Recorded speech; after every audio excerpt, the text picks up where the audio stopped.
지난 시간에 우리가 그 응력이라고 하는 것에 대해서 잠깐 얘기를 했었습니다.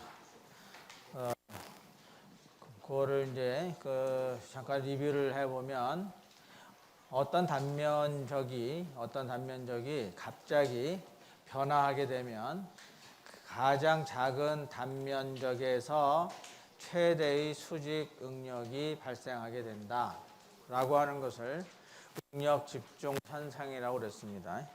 그래서 이것은 축하중인 경우에만 이렇게 응력 집중이 이런 식으로 발생하는 게 아니고 어떤 밴딩이 됐든 어떠한 그 외부 하중이 걸린다 하더라도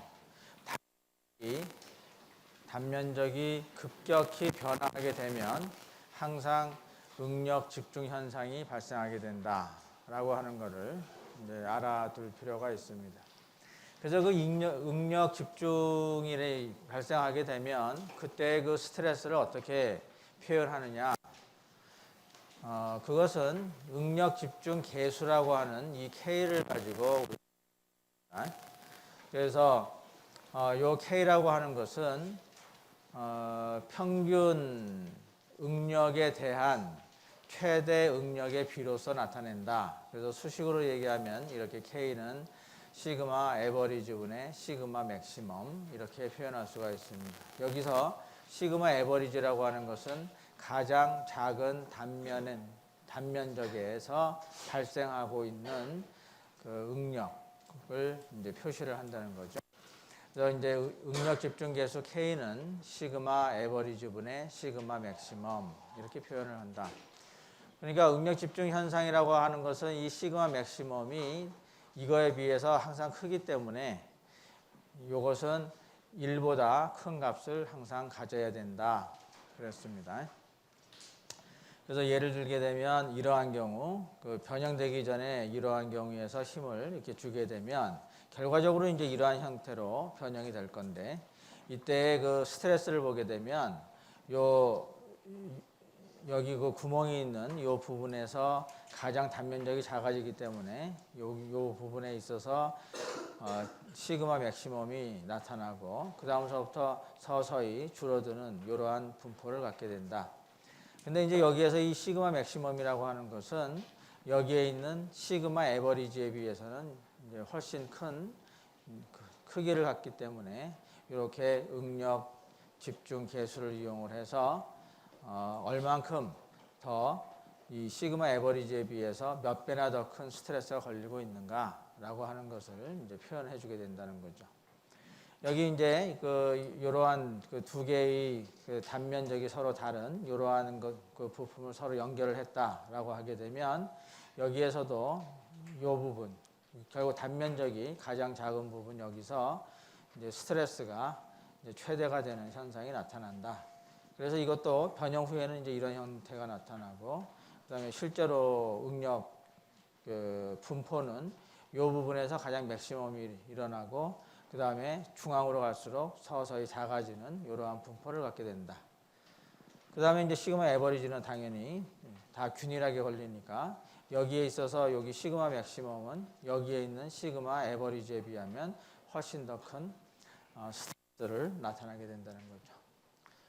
그래서 이제 이러한 경우와 이런 경우, 이렇게 된 경우와 이렇게 된 경우를 따져보면 여기에 그 경사도가 여기는 크게 나타나고 있고 여기는 조금 작게 나타나고 있고 여기는 더 작게 나타나고 이것도 더 작게 나타나고 이렇게 해서 이런 식으로 구멍을 이제 내준다거나 이런 식으로 그루브를 내주게 되면 이 응력선의 경사도가 작아지기 때문에 응력 집중 현상도 작아진다라고 하는 것을 알 수가 있습니다. 그래서 이러한 내용에 대해서는 여러분들이 3학년에 올라가서 기계 요소 설계라고 하는 과목이 있어요. 그 과목에 가게 되면 응력 집중이 발생하는 경우에 어떤 식으로 이것을 완화시킬 수 있다라고 하는 것에 대해서 또 자세하게 얘기를 합니다. 실제로는 우리가 이제 그 응력 집중 계수 K라고 하는 거 이것은 이제 이러한 형태로 그 디자인 코드를 보게 되면 이렇게 되어 있습니다. 아니면 우리가 소위 디자인 핸드북 그러니까 설계 핸드북이라고 하는 것을 보게 되면 거기에 응력 집중이라고 하는 그러한 부분이 항상 있어요. 그래서 그 응력 집중 부위를 그러니까 응력 집중이라고 하는 부분을 보게 되면 이러한 식의 그림이 굉장히 여러 개가 나와 있습니다. 이제 여기에 대표적인 그 축하중이 걸려 있을 때 얘가 나와 있는데 이러한 경우에는 이제 단면이 이렇게 직각으로 해서 이렇게 이런 식으로 변하는 경우에 그래서 여기에 이제 R이라고 하는 이것을 뭐라고 그러냐면 필렛 반경이라고 그럽니다. 그래서 필렛이라고 하는 걸 주어서 이렇게 급격히 직각으로 이렇게 꺾어지지 않도록 이렇게 완만하게 이 R을 이제 주어서 응용을 막는데 여기에 있어서 이제 아래 사이즈하고 그 다음에 여기 폭, 그 다음에 여기 폭에 의해서 여기에 나타나 있듯이 여기가 이제 K축인데 K라고 하는 것이 이렇게 쭉 변화하는 것을 알 수가 있습니다. 그래서 여기에 이제 나타나 있는 디멘전을 가지고 그러니까 여기에 있는 거 보면 시그마 에버리지는 이렇게 계산한다라고 되어 있고 그 다음에 X축을 보게 되면 H분의 R이라고 되어 있어요. 그럼 여기서 H라고 하는 게 뭐냐 하면 H가 바로 여기입니다. 여기. 그 다음에 R이라고 하는 게 여기죠. 그래서 H분의 R이라고 하는 것을 X축에다 놓고 그 다음에 여기에 이제 파라메타들에 따라서 K가 변하고 있습니다. 여기서 파라메타는 H분의 W예요. 그래서 요 H하고 이 W에 대한 B가 4냐, 3이냐, 2냐, 1.5냐에 따라서 이렇게 K가 이렇게 쭉 변화되는 것을 알 수가 있습니다. 그래서 예를 들어서 우리가 H분의 W가 4다. 그렇게 되면 이제 요 선을 따라갈 건데 여기서 여기에 해당하는 걸 이렇게 쭉 보면 여기 이걸 따라가게 되면 여기가 0.25가 됩니다. 그러니까 여기에서 봤을 때 H분의 R이 0.25고 그 다음에 H분의 W가 4다. 이렇게 하게 되면 여기를 잃는 거죠. 그래서 0.25를 잃고 쭉 올라가서 여기 4라고 하는 걸 딱 읽게 되면 1.8이 되죠. 그럼 이게 이제 그러한 경우에 응력 집중 계수가 1.8이다. 그러면 여기서 시그마 맥시멈이 얼마로 나온다는 거예요? 1.8 곱하기 시그마 에버리지 이렇게 나온다는 거죠. 그래서 이제 이렇게 이러한 경우에 대해서는 K가 이런 식으로 변하고 또 여기 가운데에 구멍이 있는 경우에는 또 이 구멍에 있는 디멘전에 따라서 여기 뭐죠? X축 분의 2R W분의 2R을 가지고 여기 뭐 선이 하나밖에 없으니까 여기에 이 값을 뭐 하나를 찍게 되면 쭉 읽어가지고 여기에 해당하는 K를 읽어주게 되면 시그마 맥시멈이 얼마 걸린다라고 하는 것을 알 수가 있습니다. 근데 이제 같은 경우에 축하중에 걸리는 경우에 있어서도 이 두 가지에 대한 경우만 내놓은 것이고 실제로는 이거 말고서도 굉장히 다양한 이 단면이 변화하는 것을 우리가 설계를 할 경우가 있습니다. 그렇게 되면 그때그때에 따라서 K를 전부 알아야 돼요.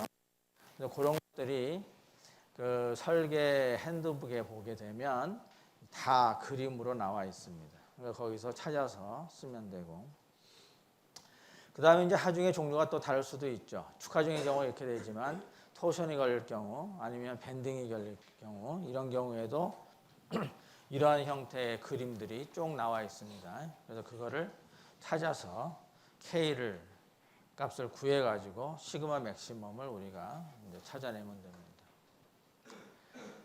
근데 이제 요즘에 와서는 워낙에 이제 수치 해석이 발전을 하다 보니까 이러한 거를 물론 핸드북에 보면 찾을 수가 있는데 핸드북 찾으러 다니기가 귀찮다 이렇게 하게 되면 이러한 형태를 모델링을 해가지고 그 프로그램에다가 집어넣어서 계산을 하게 되면 여기에 시그마 얼마다라고 하는 게 계산이 됩니다. 그러면 바로 시그마 맥시멈이 걸리는구나 하는 걸 알 수가 있어요.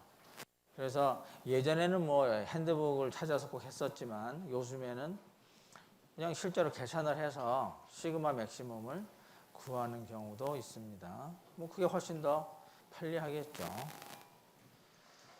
자, 이렇게 해서 이제 K라고 하는 것을 알게 되면 이제 시그마 맥시멈을 알게 되는데 그걸 이용해서 설계는 어떻게 하느냐? 여기서 이제 K라고 하는 것은 그 스페시먼의 지오메트리 그리고 그 불연속 형태에만 의존한다 이 말이죠. 그러니까 거기에 따라서만 달라진다는 거죠. 그래서 이 지오메트리가 이제 이런 경우에 따라서 달라지고 디스컨티뉴이티라고 하는 것은 연속이 되지 않은 경우, 그러니까 이제 이런 경우가 이제 연속이 되지 않은 경우에 해당하겠죠. 그래서 그런 경우에 시그마 맥시멈이라고 하는 것은 여기에서 이제 시그마 맥시멈은 실제로 계산하면 어떻게 되는 거죠?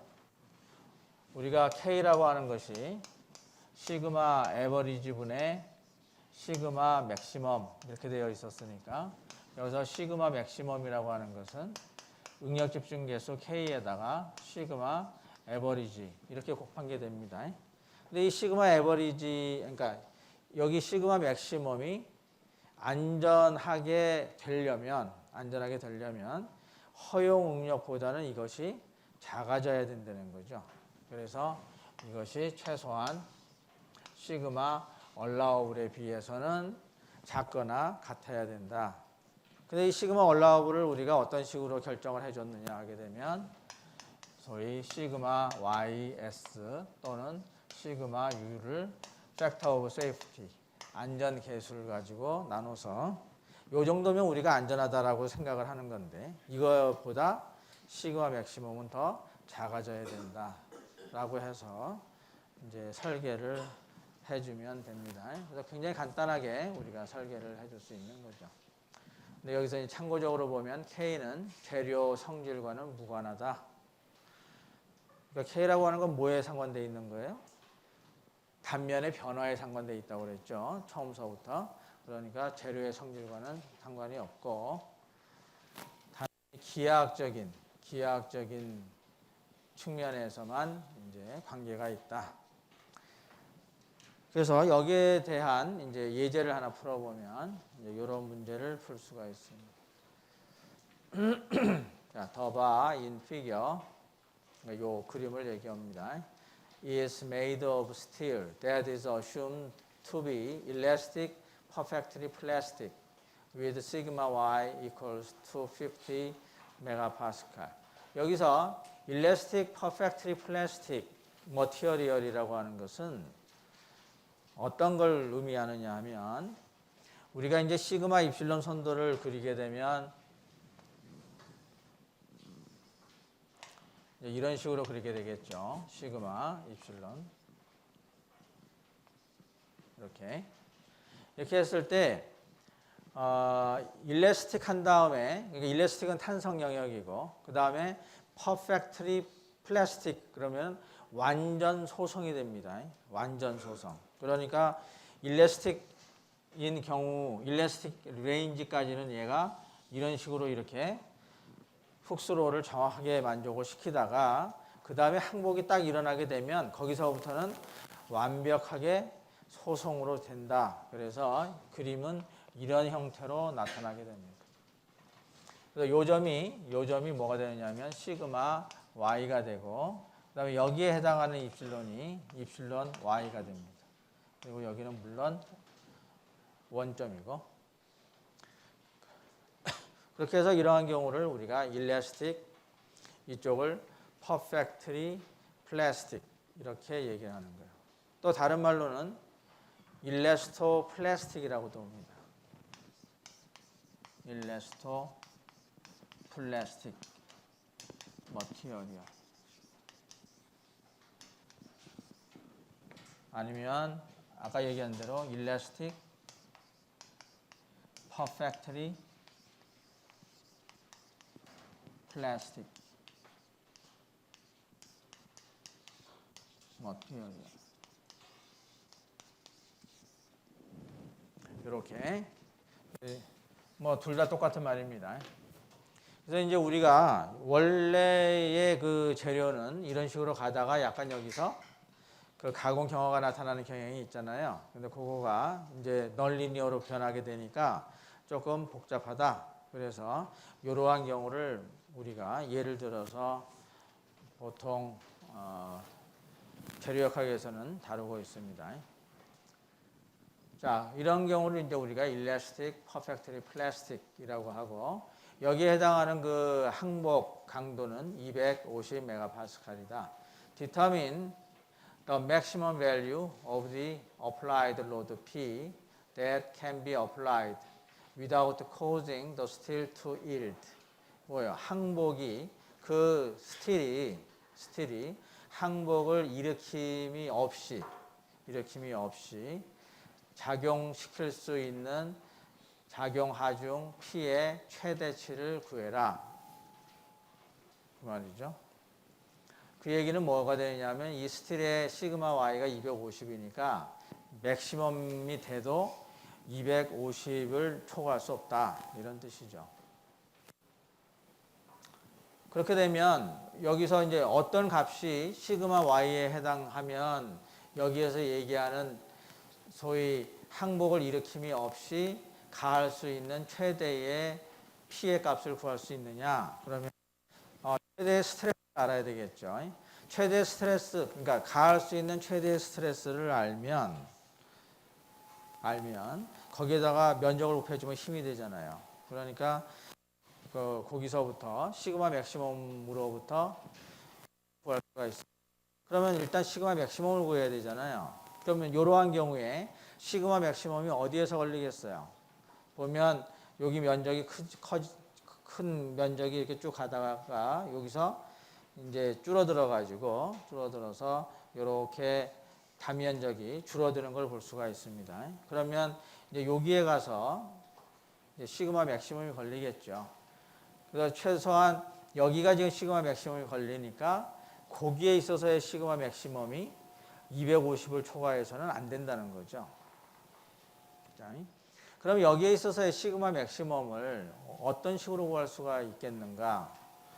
그래서 이거를 이제 우리가 물론 뉴메리칼로 구하면 뉴메리칼이 없다고 하고 대신에 핸드북이 있다. 이렇게 보면 바로 이 그림에서부터 우리가 시그마 맥시멈을 구할 수가 있습니다. 뭐 여기 있다시피 시그마 맥시멈이라고 하는 것은 K에다가 시그마 에버리지를 곱한 거잖아요. 그러니까 일단 시그마 에버리지는 이렇게 계산을 한다라고 하는 것을 알아두고 그 다음에 여기에 해당하는 디멘전을 다 읽어야죠. 여기가 H, 여기가 W, 여기가 R 이렇게 되어 있고 여기 X축이 H분의 R이고 여기 파라메타가 H분의 W로 지금 표현이 되어 있으니까 요거하고 요것을 먼저 계산을 해야 됩니다. 자, 그래서 여기에서부터 이 W라고 하는 게 지금 뭐가 되겠어요? 40이 될 거고 H라고 하는 것이 바로 여기가 될 겁니다.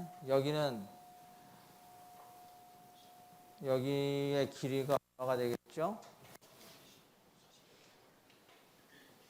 뭐 여기가 4니까 4하고 32가 될 겁니다. 여기는 H가 32가 되고 W는 40이 되고 그 다음에 R은 3mm 이렇게 돼가지고 여기서 H분의 R을 구할 수가 있죠. H분의 R이 금방 얘기했던 40에 그 다음에 이제 R이 필렛 반경 그래서 4가 됩니다. 그래서 0.125를 찾을 수가 있고 H분의 W도 이제 W가 40이었으니까 32로 나눠서 1.25를 구할 수 있습니다. 그러면 이 값을 가지고 0.125하고 1.25를 갖고 찾아야 돼요. 그러면 여기서 1.25가 H분의 R이었었죠. 그러니까 0.25 요 선을 따라서 올라가야 되면서 그 다음에 H분의 W가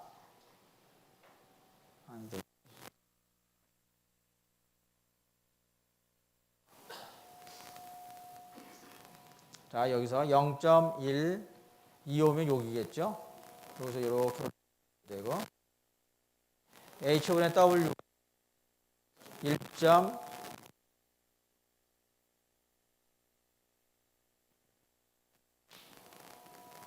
여기서 여기 1.25 다음에 1.5니까 바로 요 정도 읽어줘야 되겠나요? 1.125 이렇게 올라가서 여기서 한 요 정도 읽어줘야 되겠죠? 요 정도? 그러면 1.7 금방에 나오겠죠? 근데 정확하게 얘기하면 1.75가 된다고 합니다. 이건 여러분들이 이제 자가지고 이렇게 정확하게 재보면 되겠죠? 자, 이렇게 되면 여기서 K가 뭐가 되냐면 1.75가 나옵니다. 1.75. 여기는 지금 1.7이라고 했지만 아니고 1.75입니다. 그래서 1.5를 그렇게 되면 시그마 맥시멈은 K의 시그마 에버리지가 되고 그 다음에 여기서 K가 1.75입니다. 그 다음에 시그마 Y가 얼마가 돼야 되느냐 하면 그래서 250 메가파스칼이 됩니다. 그 다음에 면적이라고 하는 것은 여기에 있어서의 면적이라서 0.002하고 0.032 아까 여기 H가 32mm였었죠. 그러니까 32mm가 되고 여기 두께가 2mm였었습니다. 2mm. 그러니까 0.002가 되고 거기에 해당하는 이제 P가 있는 거죠. 그래서 P를 구하게 되면 9.14톤.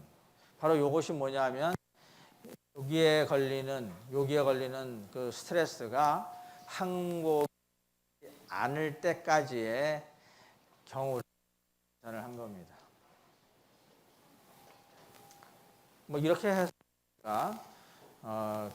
맥시멈 있는 하중을 계산할 수 있다는 거죠. 우리가 설계하는 게 두 종류잖아요, 그죠? 치수를 계산하는 경우도 있고 하는 경우도 있고. 자, 이렇게 해서 A번의 문제를 풀었습니다. 자, 그다음 이제 B번은 the maximum value of P that the bar can support. 그러니까 이 바가 지탱할 수 있는 P의 최대치를 구하시오. 이게 무슨 뜻일까요? 자, A번 같은 경우는 시그마 맥시멈이 항복을 일으키지 않을 때까지를 우리가 구했잖아요. 그러면 지금 여기 시그마 맥시멈이 여기가 지금 시그마 Y에 해당하고 나머지들은 다 스트레스가 무엇보다 작겠어요. 항복 강도보다는 다 작을 겁니다. 그러면 이 재료가 이 부재가 지탱할 수 있는 힘이라고 하는 것은 전체가 다 스트레스를 다 받는 경우, 그죠? 여기서부터 여기까지 전체가 다 스트레스를 받는데 그 스트레스가 얼마가 될 때까지 지탱할 수 있다는 거예요. 시그마 Y가 될 때까지 지탱할 수 있다는 거죠. A번 문제는 여기만 시그마 Y에 해당했고 그거보다 작은 될 수가 있겠죠. 그래서 전체가 다 시그마 맥시멈이 되고 그 맥시멈이 다 시그마 Y하고 똑같다 하게 되면 그게 이제 최대로 지탱할 수 있는 힘의 크기가 됩니다.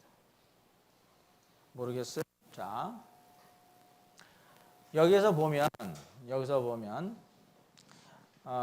지금 이제 시그마 맥시멈이 여기에 걸리고 그 다음서부터 이렇게 탄성적으로 이렇게 변하잖아요. 근데 여기에다가 이 힘을 더 주게 되면 어떤 식이 될 것 같아요? 여기서 P 맥시멈은 시그마 Y에 이제 도달하게 되면 여기 있는 그림처럼 시그마 Y에 도달하게 되면 더 이상 시그마가 증가될 수가 없습니다. 그죠? 재료가 지금 이런 재료를 우리가 사용하고 있으니까. 그러면 여기에는 사실상 더 많은 스트레스를 원래는 더 이제 발생을 시켜야 되지만 실제로 재료는 그럴 수가 없다는 거죠. 그러니까 여기서는 시그마 Y로 끝나고 그렇게 되면 그 옆에가 작았는데 그 나머지 힘을 그 옆에서 잡아줘야 될 거 아니에요. 그러면 그 옆에가 이제 또 다시 시그마 Y에 도달할 거고 그런 식으로 계속 하게 되면 이 전체가 다 뭐가 되겠어요? 시그마 Y가 되겠죠. 그럼 그 전체가 다 시그마 Y가 됐을 때에 이 부재가 지탱할 수 있는 최대의 힘이 될 거라는 거죠.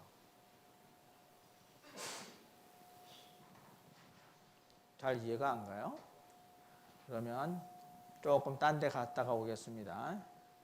자, 여기를 보게 되면 이 그림이 이제 여기 구멍이 있는 경우에 힘을 이렇게 주게 되면 요 면에 있어서의 스트레스의 분포는 이렇게 나타난다는 겁니다.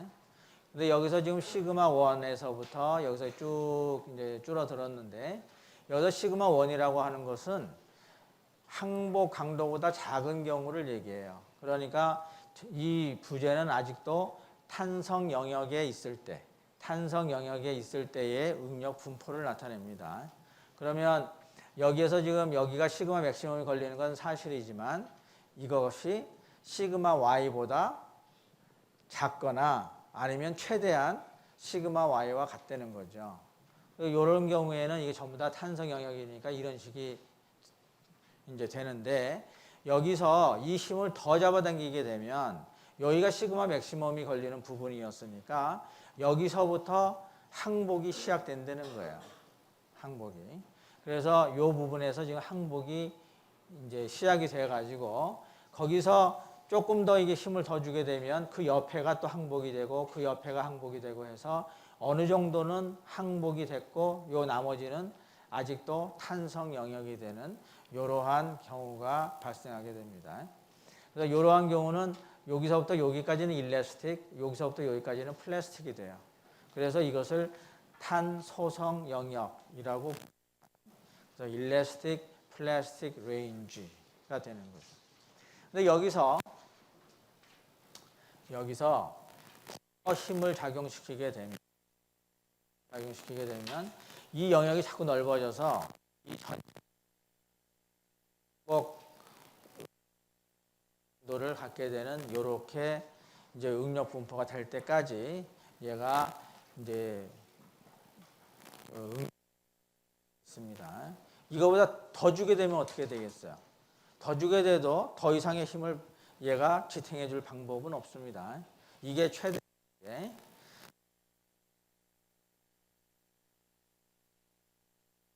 주게 되면 이 기호가 지탱할 수 있는 최대의 힘이 최대의 하중이 계산이 되는 거죠. 자, 그래서 이제 응력이라고 하는 것은 탄성 영역, 탄소성 영역, 그다음에 이것이 풀리 플라스틱이라고 해서 완전 소성 영역입니다. 그래서 완전 소성 영역까지 이런 식으로 이렇게 응력이 변화가 됩니다. 따라서 여기에서 얘기하는 maximum value of P라고 하는 것은 뭐냐면 여기에 있어서의 모든 응력이 다 시그마 Y에 도달했을 때 을 여기게 됩니다.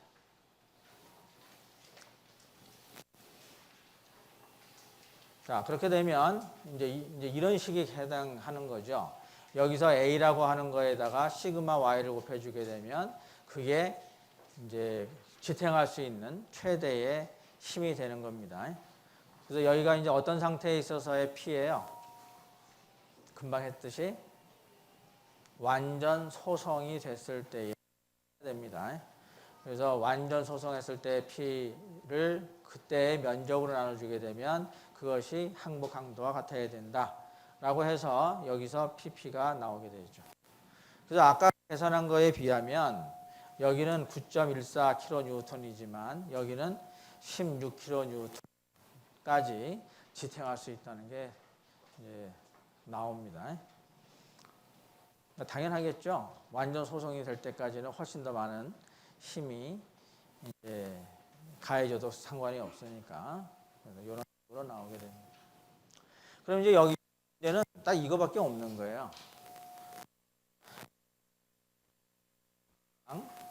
이런 거, 이러한 그림을 이제 우리가 찾아야 되는 거죠. 그러니까 여기에 기하학적인 어떤 문제를 주게 되면 거기에 해당하는 이러한 그래프를 찾아서 이제 거기에 그 디멘전을 가지고 X축하고 여기 파라메타를 찾아서 K를 읽고 그 K가 이제 이런 거보다는 작아야 된다.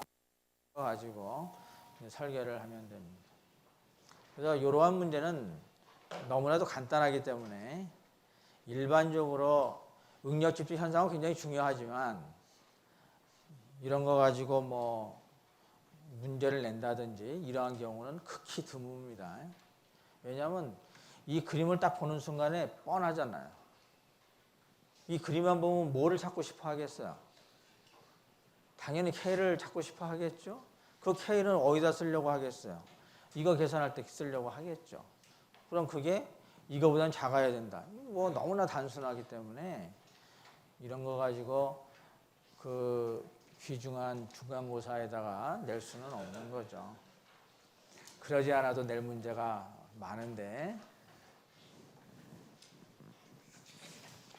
자, 그 다음에 이제 4의 8절입니다. 그래서 in elastic axial deformation 그러면 축 변형이고 in elastic 그러면 비탄성입니다. 비탄성이라는 얘기는 결국 뭐겠어요? 결국 소성이라는 뜻이죠. 그러니까 소성 영역으로 이 부재가 들어가게 되면 그때의 변형이 어떻게 되겠는가? 그럼 이제 당연히 소성 변형을 할 거니까 소성 영역에 일단 들어가게 되면 그 힘을 이제 제거를 그러면 어떤 식이 되겠어요? 다 알다시피 어떤 재료에다 힘을 줬는데 얘를 소성 변형을 시켰어요. 그 다음에 얘를 그 가해줬던 힘을 제거를 해주게 되면 원래 이 늘어났던 이 재료는 어느 정도 회복이 되고 그 다음에 소성 변형 시켰었으니까 어느 정도의 소성 변형이 남게 됩니다. 소위 영구 변형이 남는다라고 얘기를 하죠. 우리가 이제 판 같은 것도 보면 판을 이렇게 구부렸다가 놓게 되면 이게 어느 정도 이렇게 돌아가잖아요. 그게 마치 스프링이 되돌아간다라고 하는 것처럼 이제 생각이 돼서 그걸 스프링백이라고 합니다. 스프링백. 이게 왜 필요하냐면 우리 그 자동차에 그 후드가 있잖아요. 또 그 도어가 있죠. 이런 거 만들 때 어떻게 만들어요? 그 사이즈에 맞는 판을 잘라가지고 그거를 금형이라고 하는 데다가 집어넣습니다. 금형이라고 하게 되면 아래쪽에 형태가 있고 위쪽에 또 형태가 있어요. 그래가지고 거기다 집어넣게 되면 그 다음에 이제 아래판은 놔두고 위판이 내려와갖고 그걸 딱 찍으면 판이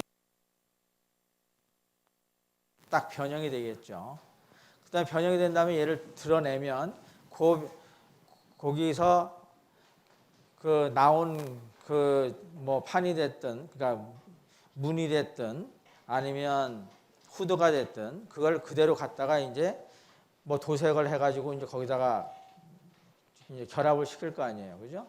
근데 그때 그 금형에서는 어떤 일이 벌어지느냐를 보게 되면 일단 딱 찍게 되면 그 힘이 있으니까 얘가 이제 어떤 모양을 딱 가질 거예요. 그런데 얘를 딱 올리게 되면 이 판이 어느 정도 얘가 회복이 됩니다. 그죠? 회복이 되고 영구 변형이 남는 것이 결국은 차문이 되는 거고 후드가 되는 거죠. 그러니까 그 금형을 설계할 때 어떻게 해줘야 돼요? 얘가 눌린 다음에 스프링백이 생겨가지고 그 결국 마지막으로 남는 그 형상이 실제 우리가 차를 조립할 때에 딱 맞는 그런 사이즈가 되도록 해줘야죠. 그렇죠? 그러니까 그 스프링백이 얼만큼 돼야 되느냐라고 하는 게 굉장히 중요합니다. 그래서 그거에 해당하는 양이 이제 여기서 얘기하면 소위 탄성 회복에 대한 양이 됩니다. 그래서 그런 거 할 때에 우리가 이러한 그 비탄성 변형이라고 하는 게 우리가 필요하게 돼요. 그 다음에 이제 그 영구 변형이 남게 되면 지난번에 이 그림에서 봤듯이 여기에서 여기까지 하중을 줬다가 그 다음에 이걸 제거를 하게 되면 이제 이런 식으로 이렇게 내려온다고 그랬었죠. 그렇게 되면 여기에서부터 여기까지가 바로 어떤 구간이 돼요? 탄성 회복 구간이 됩니다. 탄성 회복 구간. 그러면 여기가 뭐가 되는 거예요? 여기가 영구 변형이 됩니다. 영구 변형. 그럼 영구 변형이 있다는 얘기는 결국 그 안에는 어떤 스트레스가 남아있다는 뜻이에요. 그래서 스트레스가 남아있다라고 해서 뭐라고 부르냐면 잔류응력이라고 부릅니다. 잔류응력. 잔류응력이 또 얼마나 생겼느냐에 따라서 외부에서 가해줄 수 있는 또 힘이 또 제한을 받습니다. 그러니까 그 안에 잔류력이 얼만큼 남느냐라고 하는 것도 우리가 알아둬야 될 이제 내용이 됩니다. 그래서 그런 것들을 배우는 섹션이 바로 이 섹션이 됩니다. 자, 일단 이제 재료는 이제 이런 재료를 쓸 거예요. 이미 여기서 얘기를 했는데 재료는 이제 이런 재료를 쓴다. 그래서 when a material is stressed beyond the elastic range, 그러면 탄성 영역을 초과해서 재료가 응력을 받고 있을 때 이렇게 되죠. It starts to yield. 그러면 이제 항복이 시작되고 and thereby cause permanent deformation. 따라서 영구 변형을 발생하게 된다. Among various inelastic behavior, 다양한 비탄성 거동 중에서 the common cases exhibit elastoplastic or elastic perfectly plastic behavior.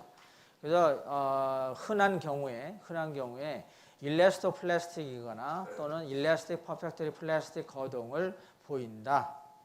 그래서 이 두 가지가 다 똑같은 말인데 아까 얘기한 것처럼 여기서부터 여기 탄성 영역까지는 정확하게 선형을 유지하고 있다가 항복 강도를 만나게 되면 여기서부터는 소위 가공 경화가 일어나지 않고 계속해서 똑같은 응력을 발생하는 이러한 재료를 우리가 팩토리 플라스틱이라고 한다. 자, 이걸 우리나라 말로 번역을 하게 되면 완전 탄소성 재료라고 합니다. 완전 탄소성 재료. 그래서 일단 우리는 완전 탄소성 재료를 가지고 이 비탄성 변형 거동을 이제 알아보려고 하는 겁니다. 자, 이것은 이제 탄성 영역에서 이렇게 힘을 주었을 때 이러한 시그마 에버리지가 걸리고 있다라고 하는 것을 그냥 그려준 것이고, 아까 봤었던 그림 이제 이것이 바로 탄성 영역에서부터 완전 소성 영역까지 어떤 식으로 응력이 변화하느냐라고 하는 그림을 보여줍니다. 자, 그래서 여기 보면 이제 잔류 응력이라고 되어 있습니다. residual stress.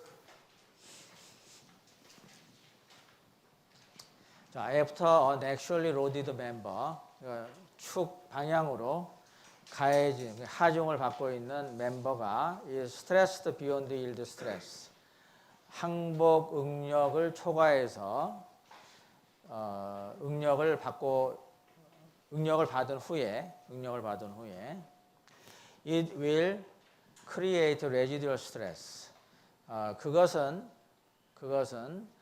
잔류 응력을 발생시킬 것이다. in the member, 그 부재 내에 when the load are removed. 그러니까 그 하중이 제거될 때에 그 부재에는 잔류 응력을 만들어낼 것이다. 뭐 F가 좀 이상하네요. 그러니까 어떤 부재에 우리가 힘을 줘서 그 스트레스가 그 부재에 발생하는 스트레스의 일부분이라도, 여기 그런 말은 없죠.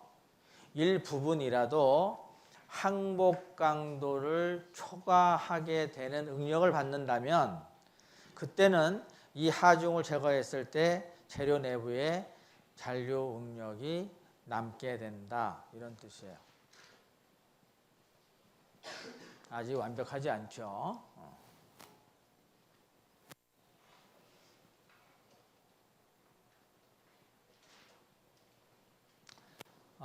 어떤 얘기냐 하게 되면 지금 여기가 이제 탄성 영역이잖아요.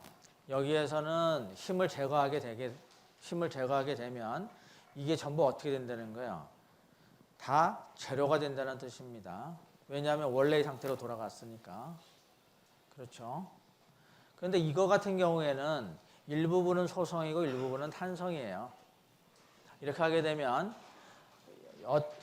이제 금방 얘기했듯이 재료의 일부분이라도 시그마 y를 초과하게 되면 그게 바로 이 상태죠. 일부분이라도 초과하게 되면 이때 그 힘을 제거하게 되면 재료 내부에는 잔류 응력이 남는다 이 말입니다. 굉장히 중요한 얘기예요, 이 말. 왜냐하면 여기가 지금 탄성 영역이고 여기가 소성 영역이잖아요. 그러면 어떤 생각이 드냐면 쭉 잡아당겼다가 이런 상태를 만들어 놓게 되면 탄성 영역은 원래의 위치로 다 돌아가고 소성 영역은 원래 다 못 돌아가고 어느 정도 남는다. 그러면 재료가 일부분은 탄성적으로 원래의 상태로 다 돌아가 있고 어떤 부분은 안 돌아가 있고 좀 이렇게 돼야 되잖아요. 와, 그런 거 본 적 있어요? 아까 그 금형에다가 판을 집어넣어서 딱 찍는다라고 했을 때도 딱 찍었잖아요. 그 다음에 이제 탄성 회복이 되는데 그 탄성 회복이 어느 일부분은 완전히 되고 어느 때는 완전히 안 되고 그러면 정말 모양을 우리가 예측하기 굉장히 어렵죠. 그죠? 물론 뭐 예측하기 어려워서 모양이 그렇게 가는 건 아니고 당연히 실제 현상이 그렇게 어떤 일부분은 탄성이고 일부분은 소성이 된다 하더라도 이것은 하나의 몸체이기 때문에 같이 움직인다는 거죠. 그러니까 부분적으로 움직일 수가 없고 전체가 한꺼번에 움직인다는 거예요. 더군다나 이 축하종 같은 경우에는 이게 단면적이 작잖아요. 길이는 길고 이렇게 됐는데 여기에서 어느 부분이 탄성이다 해갖고 들어간다라고 하게 되면 이러한 봉의 모양이 굉장히 이상하게 변하겠죠. 그죠? 바깥쪽에서는 쭉 들어가고 이 안에만 좀 남아있고 뭐 이런 모양이 될 건데 그렇게 되면 좀 어거지로 얘기하면 꼬챙이 같은 거 만들 때 되게 편해요. 그죠? 이게 잡아당겼다가 탁 놓으면 바깥쪽에는 탄성이니까 쏙 들어가고 요 나머지는 남아있고 그러면 딱 나오잖아요. 굉장히 쉽게 만들 수 있죠. 근데 그런 일은 벌어지지 않습니다. 자, 그래서 여기가 탄성이고 여기가 소성이지만 결과적으로는 다 이 재료 내부에 잔류 응력이 쭉 다 남게 된다는 거예요. 이 경우는 당연히 남는 거. 이 경우는 더더욱이나 남게 돼요. 전체적으로 다 소성을 받았을 때니까. 그래서 이제 우리가 여기서 지금 관심 있게 보는 부분은 바로 이 부분과 이 부분입니다. 왜냐하면 소성이라고 하는 영역까지 이제 힘을 줬다가 이제 제거를 했을 때 어떤 일이 벌어지느냐라고 하는 것을 하려고 하는 거죠. 자, 그다음 consider the history of a prismatic member made from an elastoplastic material. elastoplastic material로부터 이제 만들어진 prismatic member. prismatic이 뭐라고 그랬었죠? 균일 단면의 그래서 균일 단면을 가지고 있는 부재의 응력 히스토리를 생각을 해보자. 그러니까 여기서 히스토리 그러면 뭐 이력이라고 해야 되겠죠. 이력. 자, 그래서 여기가 이제 그 이력을 얘기하고 있는 겁니다. 여기부터 쭉 잡아당겨 가지고 OA까지 가고 그 다음에 더 힘을 주게 되면 재료는 이제 일레스토 플라스틱이기 때문에 계속해서 똑같은 시그마 Y를 유지하면서 이렇게 변형을 하게 된다라고 하는 거예요. 그래서 여기서 패스 OA라고 하는 이 부분, 이건 뭘 의미하느냐 하면 member is loaded to reach yield stress sigma Y. 그러니까 여기서부터 쭉 가게 되면 제로에서부터 요 A라고 하는 점, 요 점에서 시그마 Y가 되는 그러한 그 하중 이력을 보여주고 있다 하는 겁니다. 그 다음에 패스 AC라고 하는 것은 여기서부터 여기까지죠. 이것은 member deformed plastically, 그러니까 소성적으로 변형되는 그 이력을 지금 보여주고 있다. 여기서부터 여기까지. 그 다음에 이걸 계속 잡아당기면 이제 이쪽으로 갈 겁니다. 근데 여기 C에서 이제 하중을 제거한다는 뜻이죠. 그래서 패스 CD라고 하는 것은 unloading but permanent strain epsilon zero remains. 그러니까 여기에서부터 unloading을 하게 되면, 여기서 unloading을 하게 되면 여기에 기울기하고 똑같은 기울기를 가지고 이렇게 스트레스가 감소를 해서 여기에 이제 도달하게 된다는 거죠. 그렇게 되면은 바로 여기서부터 여기까지가 영구 변형률 입실론 제로가 됩니다. 그래서 영구 변형률로 남게 된다.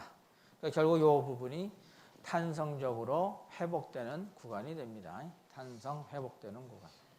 그래서 여기서 보면 입실론 C하고 입실론 O 프라임이라고 하는 거, 여기서부터 여기까지를 일라스틱 리카버리, 이제 탄성 회복 구간이고, 그다음에 여기 입실론 O 프라임에서부터 입실론 O까지, 여기서부터 여기까지가 permanent deformation 또는 permanent strain이라고 부릅니다. 뭐 정확하게 하려면 여기가 스트레인이니까 permanent strain이라고 하겠죠. 그렇지만 의미로서는 영구 변형을 나타내는 구간이다 라고 해서 뭐 양쪽을 다 사용합니다. 자, 그래서 이제 응력은 이제 이런 식으로 변화된다라고 하는 얘기는 아까도 했었고, 그래서 이 문제를 한번 풀어서 잔류 응력이 어떻게 남고, 그 다음에 또 그러니까 영구 변형량은 어떻게 계산할 수 있는가 하는 데 대해서 이제 풀어보도록 하겠습니다. The road shown in figure, 이렇게 문제가 주어져 있는데 has a radius of 5mm. 여기 지름이 반경이 5mm. And is made of an elastoplastic material for which sigma y equal 420 megapascal. 그러니까 시그마 y가 420 megapascal이고 영습 모듈러스 2가 70기가 파스칼이 되는 그러한 완전 탄소성 재료로 만들어진 이러한 로드를 생각을 하겠다는 거죠.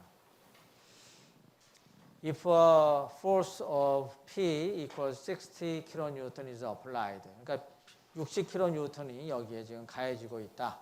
Applied to the road and then removed. 이거 가해줬다가 이것을 제거를 해준다면 determine the residual stress in the road. 여기에 남는 잔류 응력은 얼마가 되겠는가.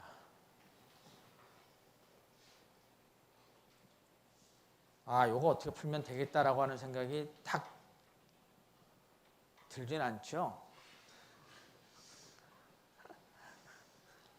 일단 문제를 이렇게만 준다면 이 참 문제가 이상한 거죠. 자, 여기서 해줬는데 제거를 했다. 그런데 여기에 잔류 응력을 결정해라. 그러면 뭔가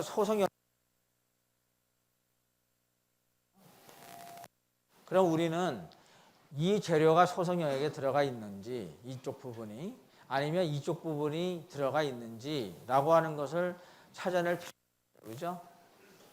왜냐하면 탄성적으로 움직이는 쪽은 계속 탄성적으로 움직일 거고, 이쪽에 소성 영역이 되면 소성 영역이라고 하는 게 시그마 y가 계속 일정하게 유지가 되잖아요. 그러니까 더 이상의 힘을 가하지 않아도 얘는 계속 변형을 할 수가 있습니다. 아직 그게 이해가 안 되죠? 자, 여기에서 여기까지 힘을 준 다음에 여기서 여기를 갈 적에 여기서 힘을 쭉 주다가 여기서 스톱을 해버리면 여기까지만 변형되고 마는 거예요. 근데 그거를 계속 그 똑같은 힘을 계속 주고 있다면 더 이상의 힘이 필요해요? 필요하지 않아요? 더 이상의 힘이 필요하지 않습니다. 근데 계속 잡아당기고 있으면 어떻게 되겠어요? 변형은 계속 된다는 거죠. 여기가 지금 입실론 축이잖아요. 그러면 여기에서 힘의 크기는 변하지 않았는데 계속해서 이쪽으로 계속 늘어나고 있다는 거죠. 계속 늘어나다가 보면 나중에는 단면적이 작아질 거니까 나중에 끊어지긴 하겠죠. 자, 그러면 일단 우리는 여기하고 여기에 가서 어떤 쪽에서 지금 시그마 y를 초과하느냐라고 하는 것을 우리가 계산할 필요가 있습니다.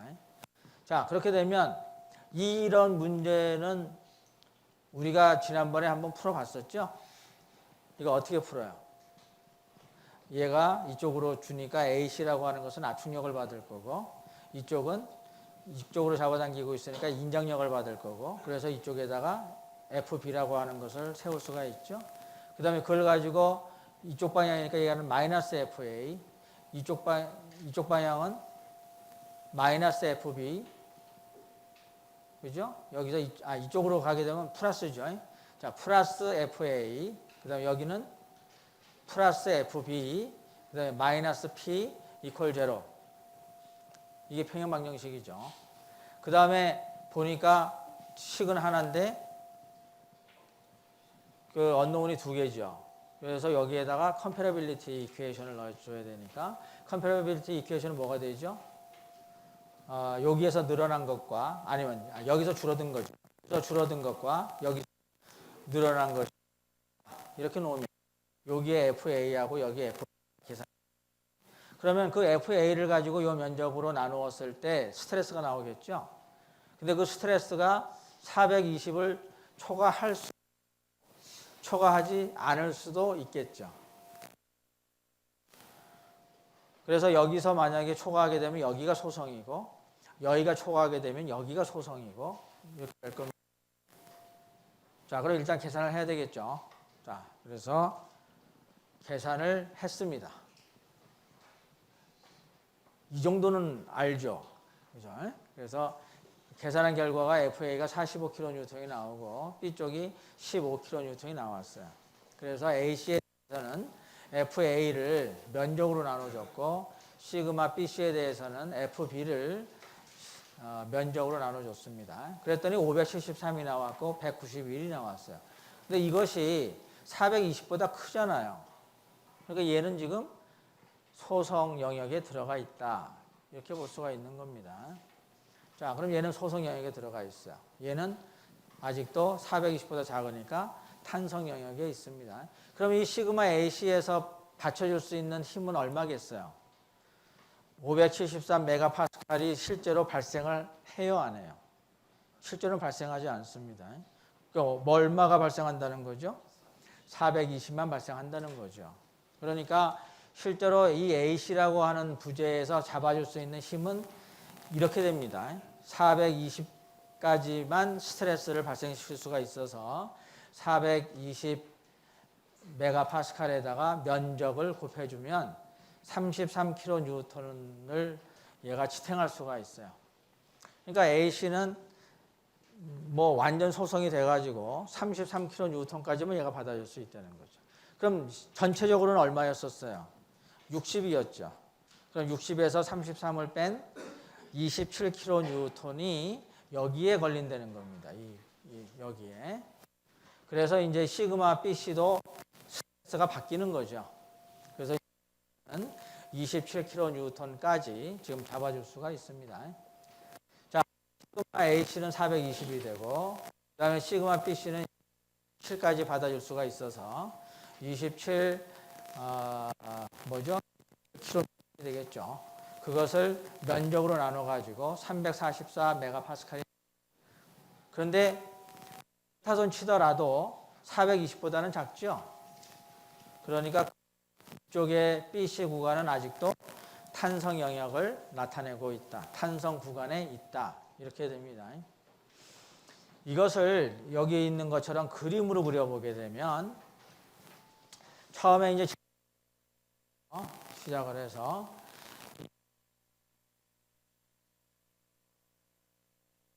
만큼 압축을 받고, 그러니까 여기에서부터 그림이 아래쪽으로 내려갑니다.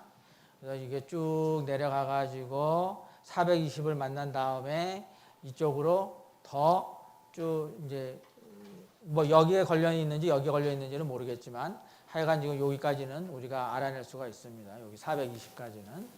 근데 여기에 이제 입실론이 얼마인지 모르기 때문에 지금 여기에 와 있는지를 모르는 거고, 그것은 여기서부터 주면 됩니다. 그래서 얼만큼 이 AC라고 하는 구간이 변형을 했는가라고 하는 걸 따져보면 이제 이런 식으로 따질 수가 있습니다. 여기서 델타 C는 뭐가 되느냐 하면 이 BC라고 하는 구간이 얼만큼 탄성 변형했는가를 따지는 거예요. 자, 이게 굉장히 중요한 얘기입니다. 한쪽은 지금 소성 변형을 하고 있는 것이고 이쪽이 한쪽은 탄성 변형을 하고 있습니다. 그러니까 이쪽 소성 변형은 잡아당기면 잡아당기는 대로 얘는 왔다 갔다 하고 있는 거죠. 근데 탄성 영역은 탄성적으로 움직이니까 내가 여기서부터 이만큼 움직였다 그러면 얘는 움직일 수 있는 것이고 얘는 그냥 따라가는 거죠. 뭐 더 이상 힘을 발생시킬 수가 없으니까. 그러니까 변형량을 계산할 때는 뭘 가지고 계산을 해야 돼요? 탄성 변형량을 가지고 계산을 해야 됩니다.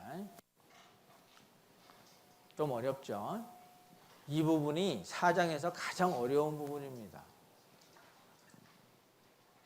그러니까 이 부분이 굉장히 어려운 부분인데 이 부분이 5장하고 6장에 가면 또 똑같이 나와요.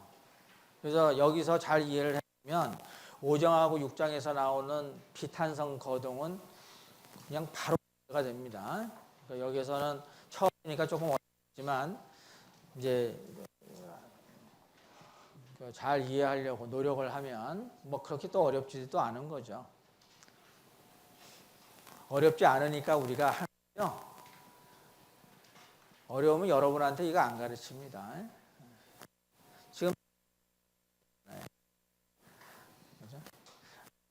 어려우면 우리 2학년에서 가르치지 말고 4학년에 가서 가르쳐야 되는데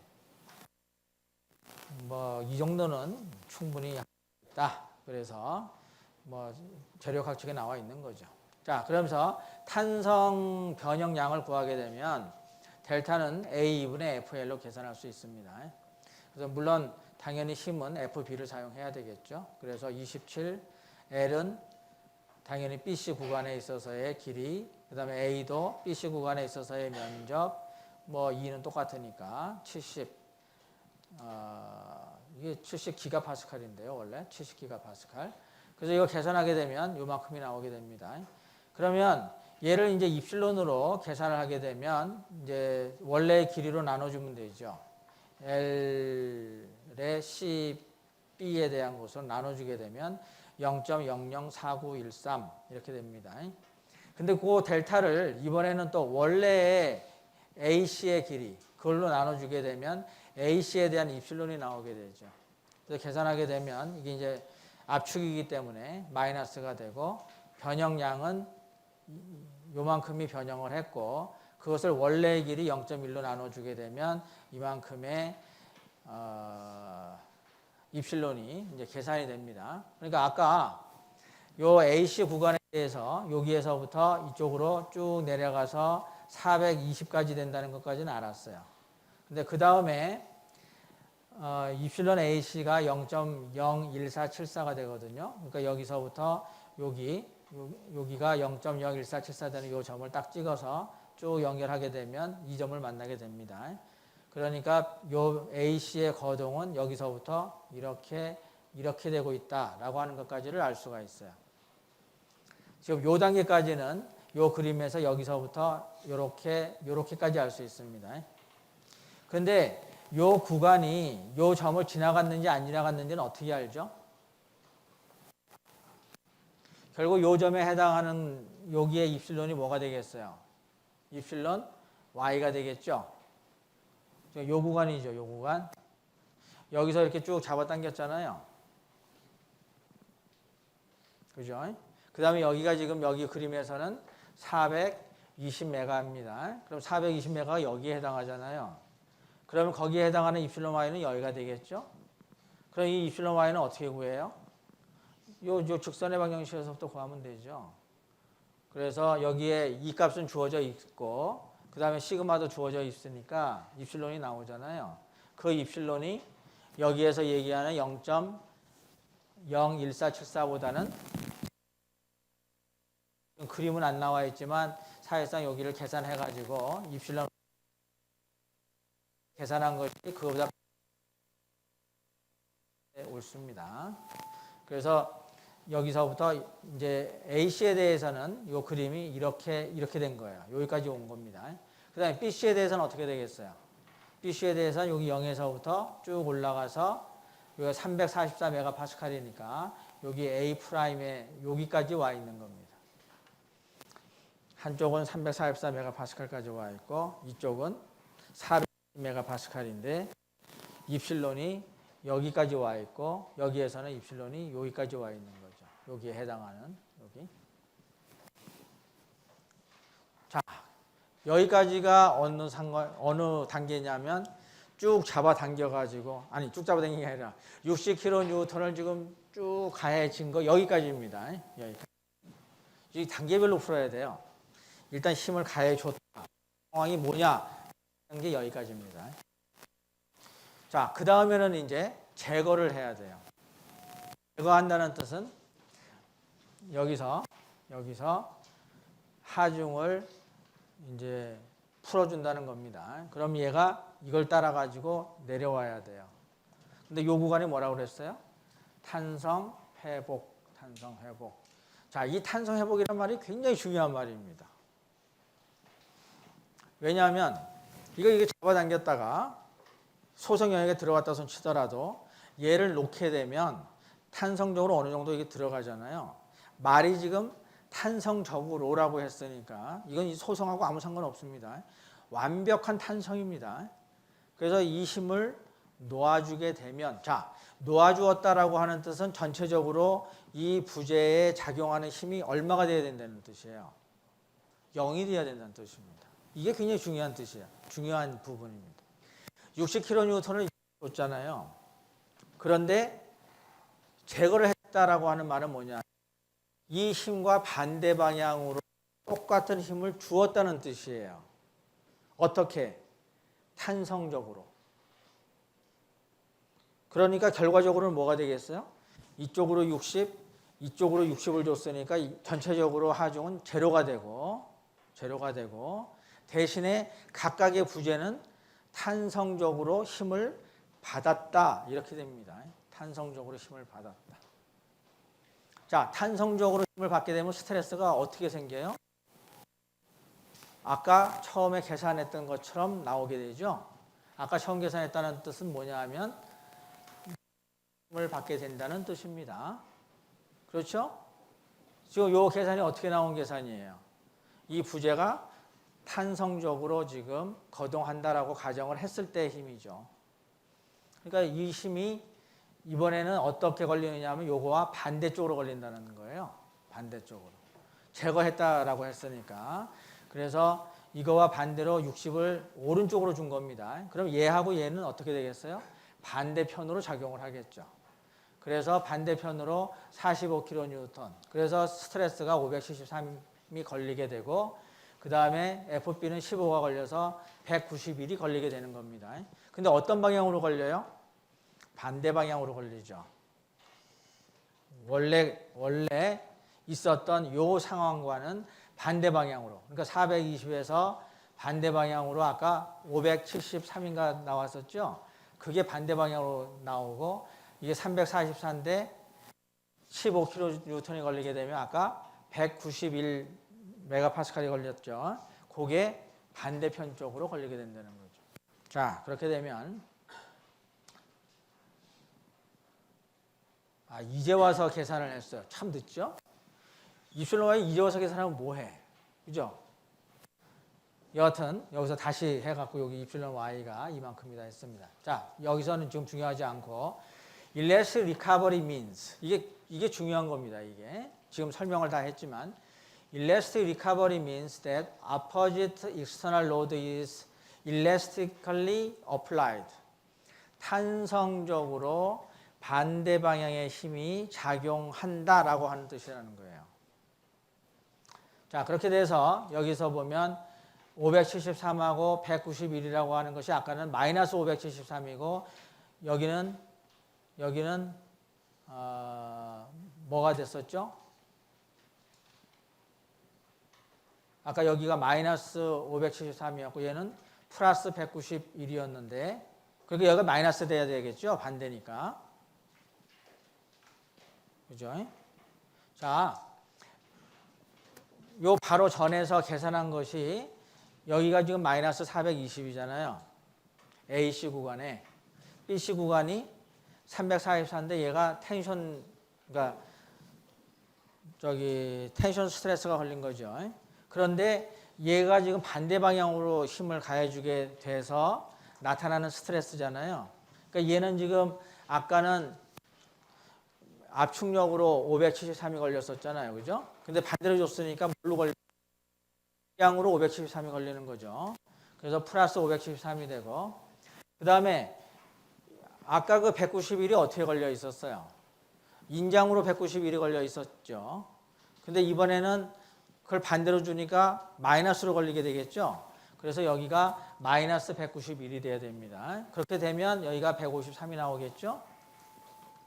이거 플러스 시켜놓고 153 계산하면 뭐 말도 안 되는 얘기죠. 그러니까 당연히 여기는 마이너스입니다. 그래서 153, 153 이렇게 나와요. 그러니까 이 얘기는 뭡니까? 한 부재에 있어서 잔류력은 똑같은 사이즈를 갖는다는 뜻이에요. 자, 그래서 그걸 그림으로 나타내게 되면 아까 그 탄성 영역이었던 이제 BC라고 하는 구간은 여기서부터 여기까지 아까 올라갔었습니다.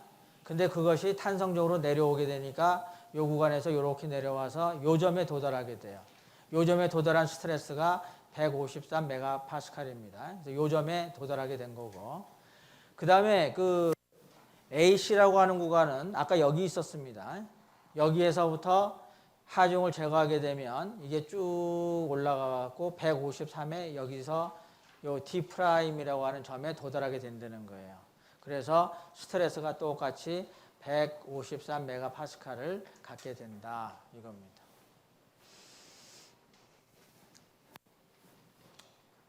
그렇게 되면 영구 변형량을 구해라. 그럼 어떻게 구해야 되겠죠?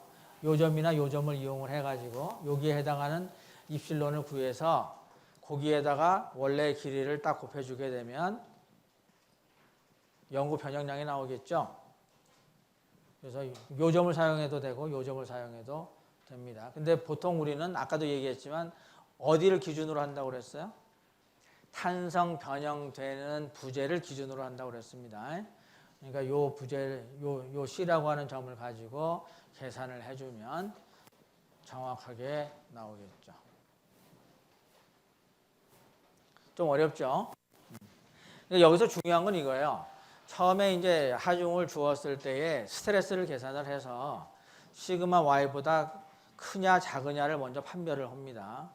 그래서 판별이 딱 끝나게 되면 아, 얘가 버틸 수 있는 힘이 지금 여기서 계산된 거하고 다르구나 라고 하는 걸 이제 우리가 알 수 있죠. 그래서 거기에서 얘가 못 받아주니까 그 나머지 힘들을 나머지 부재가 다 받아줘야 돼요. 그래서 스트레스를 일단 계산할 수가 있습니다. 그 다음에 하중을 제거한다는 뜻이 뭘까? 그러니까 하중을 제거했을 때 탄성 회복이 된다고 그랬으니까 이 탄성 회복이라고 하는 게 도대체 무슨 의미냐? 그러면 여기서 얘기했듯이 반대 방향의 하중을 어떻게 주었느냐가 중요해요. 탄성적으로 주었다라고 하는 겁니다. 탄성 회복이니까. 그래서 탄성적으로 작용을 했을 때의 스트레스를 거기다가 중첩을 해주면 된다는 뜻이에요. 그래서 축하중인 경우에는 당연히 똑같은 하중을 받을 것이고 토션 같은 데도 역시 계산을 다 하고 나면 마지막에 남는 스트레스를 가지고 토션을 계산했을 때 제로가 나와야 됩니다. 밴딩도 역시 제로가 나와야 되고. 자, 이렇게 우리가 소성 변형이 걸리는 경우에 그 스트레스하고 소위 잔류응력하고 영구 변형량을 어떻게 구할 수 있느냐 하는 것에 대해서 얘기를 했습니다. 자, 이 다음에 이제 예제가 있는데 이 예제는 상당히 간단한 예제예요. 이 줄이 한쪽은 5m고 한쪽은 5.0075m거든요. 그러면 얘를 잡아당기게 되면 어떻게 되겠어요? 처음에는 이쪽에만 힘이 다 걸리겠죠. 언제까지? 0.0075가 될 때까지. 그렇죠?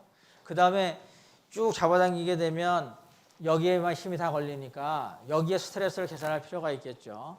그래서 그 스트레스가 만약에 항목 강도를 넘어갔다 하게 되면 어떻게 되는 거예요? 스트레스는 항목 강도를 그대로 갖고 있는 거죠. 그럼 얘가 지탱할 수 있는 힘은 그걸로 결정이 되죠.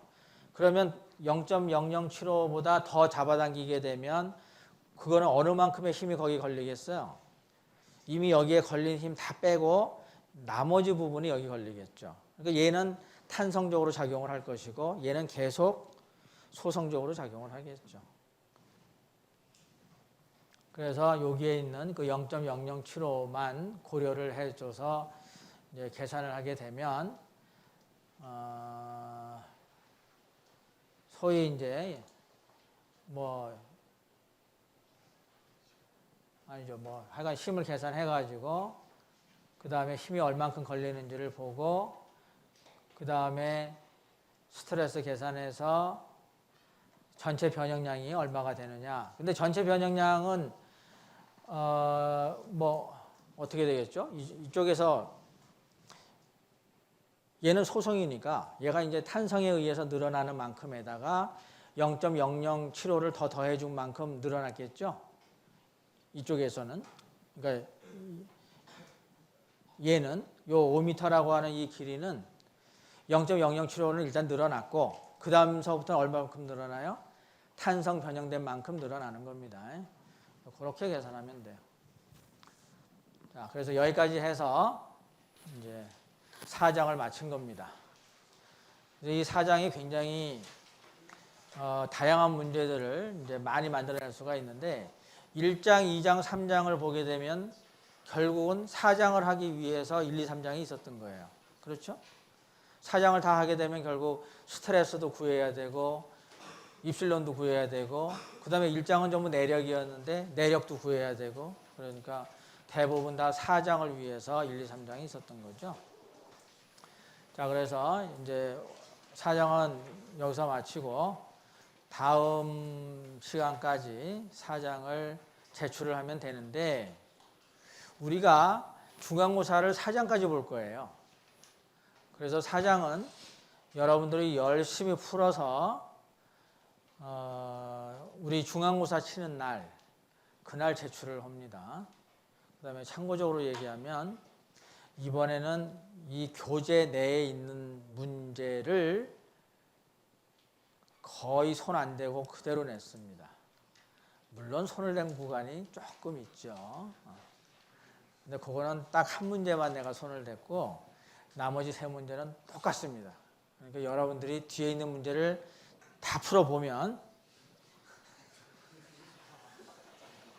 문제를 보는 순간 답이 뭔지를 알 수가 있습니다. 자, 오늘 여기까지 하겠어요.